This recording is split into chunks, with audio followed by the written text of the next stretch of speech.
तुम करो, पढ़ाई करो, बस तुम टेंशन छोड़ दो और स्ट्रेस छोड़ दो। तुम क्या सोचते हो, क्या कट ऑफ के बहुत सारे बच्चों का स्ट्रेस होता है कि cut off cut off cut off.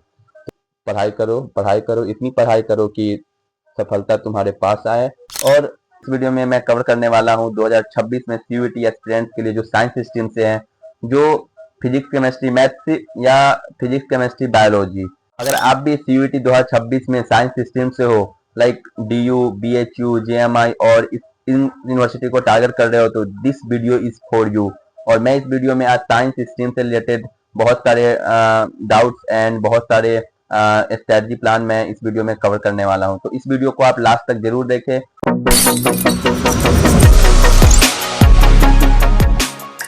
Hey everyone, welcome back to our channel and you are watching CUET Aimers. I am Ujjwal Shah, second year undergrad from St. Stephen's College, University of Delhi. तो आज मैं इस video में आप बात करने वाला हूँ 2026 में जो साइंस स्ट्रीम के स्टूडेंट है उनकी 2026 में क्या स्ट्रेटजी प्लान होनी चाहिए, उनको कैसे एक राइट स्ट्रेटजी के साथ, राइट अप्रोच के साथ, जो अभी 3 मंथ बचे हुए हैं सीयूईटी 2026 में एग्जाम में, तो मैं उससे रिलेटेड कुछ आपको टिप्स एंड ट्रिक्स दूंगा जो जिससे आपको सीयूईटी 2026 में काफी हेल्प मिलेगी। तो चलिए वीडियो शुरू करते हैं, लेट्स स्टार्ट।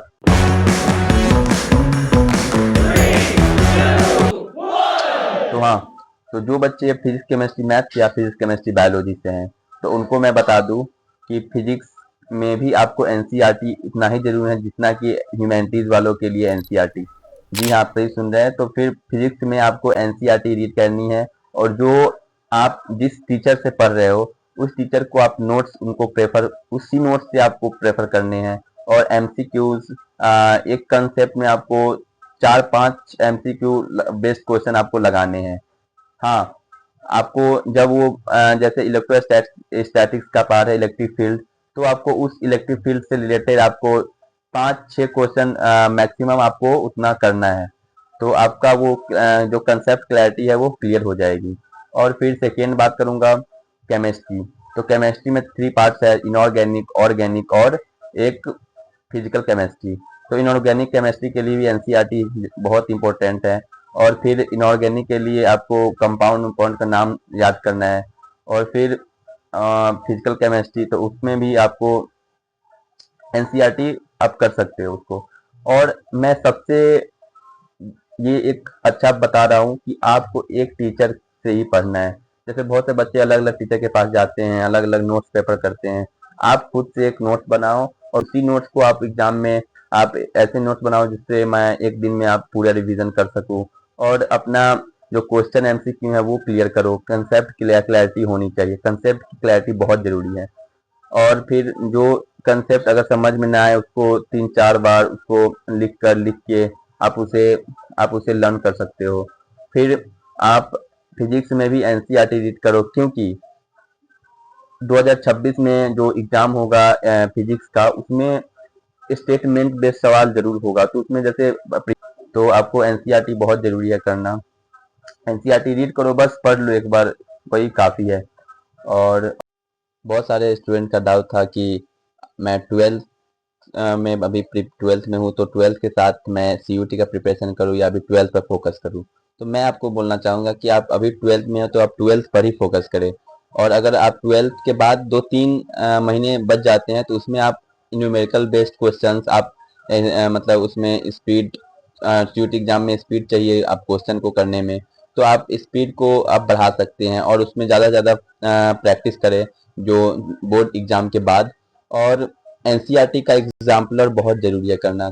बहुत सारे बच्चे एनसीईआरटी का जो एग्जाम्पल रहते हैं वो छोड़ देते हैं। तो मैं आपको बोलूँगा कि एनसीईआरटी एग्जाम्पल आप करो, और जो कंसेप्ट समझ नहीं आता है वो अपने सर से पूछो, अपने टीचर से पूछो, वो बहुत अच्छे होते हैं। आप उनको आपको लगता है कि वो क्या कहेंगे, और आपको जो भी क्वेश्चन नहीं आता है वो आप अच्छे से टीचर से कंसेप्ट क्लियर करो। जी हाँ, बहुत अच्छा रहेगा आपके लिए। और आपको कंसेप्ट की क्लैरिटी बहुत ज़रूरी होती है किसी क्वेश्चन को करने में। और फिजिक्स केमिस्ट्री मैथ्स में तो ऐसे ही आपको बहुत ज़रूरी है कंसेप्ट की क्लैरिटी। तो आप सबसे पहले कंसेप्ट क्लियर करो और इस पर ज़्यादा से ज़्यादा एमसीक्यू लगाओ और एनसीईआरटी एग्जाम्पल करो। और जब और अगर हो सके तो अगर आप ये सब कर लिए तो उसके बाद आप पीवाईक्यू सॉल्व करो। अगर पीवाईक्यू आपको सॉल्व नहीं होता है तो आप कंसेप्ट को फिर से रीड आउट करो, फिर से आप अगेन पढ़ो, कंसेप्ट क्लियर करो और ज़्यादा से ज़्यादा क्वेश्चन लगाओ। एक कंसेप्ट में 4 से 5 क्वेश्चन इनफ है, 4 से 5 क्वेश्चन आप लगाओ। और जो कंसेप्ट नहीं समझ में आता है तो उसमें आप ज़्यादा क्वेश्चन लगा सकते हो अपनी कंसेप्ट की क्लैरिटी के लिए।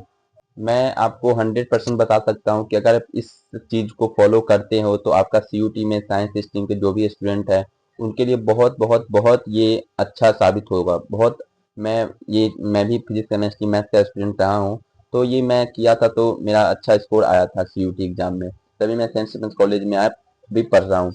तो आपको सबसे पहले जो एनसीईआरटी पढ़नी है उसका एग्जाम्पल लगाने हैं और रिवीजन करना है, और रिवीजन के बाद आपको मॉक टेस्ट देना है और खुद से एक जो कंसेप्ट की क्लैरिटी होती है वो तो सबसे जरूरी है वो पार्ट, तो आपको उसको अच्छे से करना है।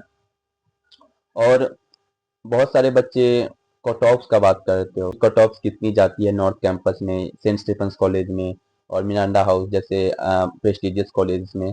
तो मैं बताऊंगा कि don't think about cut offs, just think about reading और अगेन एंड अगेन रीडिंग। आप रिजल्ट के बारे में ना सोचो, रिजल्ट जो भी होगा आप अपने पहले जो अपना वर्क कर रहे हो, जो अपना स्टडी करो उसको करो। और उस वो रिजल्ट, आपको रिजल्ट के बारे में नहीं सोचना है, रिजल्ट के बारे में सोचने से आपको रिजल्ट नहीं मिलता। डेली प्रेजेंट लाइफ में कर रहे हो उसको बारे में सोचना हो कि मैं कैसे इसको बेहतर कर सकता हूँ, तो उसको आपको समझना है। तो जो प्रेजेंट में आपको कैसे अच्छे तरह से पढ़ाई करनी है उसको आप देखो। रिजल्ट के बारे में मत सोचो, जो भी रिजल्ट होगा वो आपके फेवर में होगा। जब आप डेली बेसिस पे आप जैसे वर्क करोगे वैसे आप रिजल्ट आएगा। तो आप कट ऑफ्स के बारे में मत सोचो, कट ऑफ जितना भी रहेगा आप अच्छे से अगर सीयूटी का प्रिपरेशन करते हो तो आप 100% मैं श्योर हूँ कि आपका एग्जाम आपका आपका जो एडमिशन है वो नॉर्थ कैंपस के टॉप प्रेस्टिजियस कॉलेज में आपका होगा। इस वीडियो को यहीं पे खत्म करता हूँ। तो आई होप आप सबको ये वीडियो बहुत इफेक्टिव और बहुत मोटिवेटिंग और इंफॉर्मेटिव लगा होगा। तो आप अगर हो सके तो आप अपने फ्रेंड्स को शेयर कर सकते हो, उनको सीयूटी की भी काफ़ी हेल्प मिलेगी। आई होप आप समझ गए होंगे बात को। तो चलिए वीडियो को एंड करते हैं, बाय बाय। तो तुम सिर्फ पढ़ो, बस मैं इतना ही बोलूँगा। Thank you so much.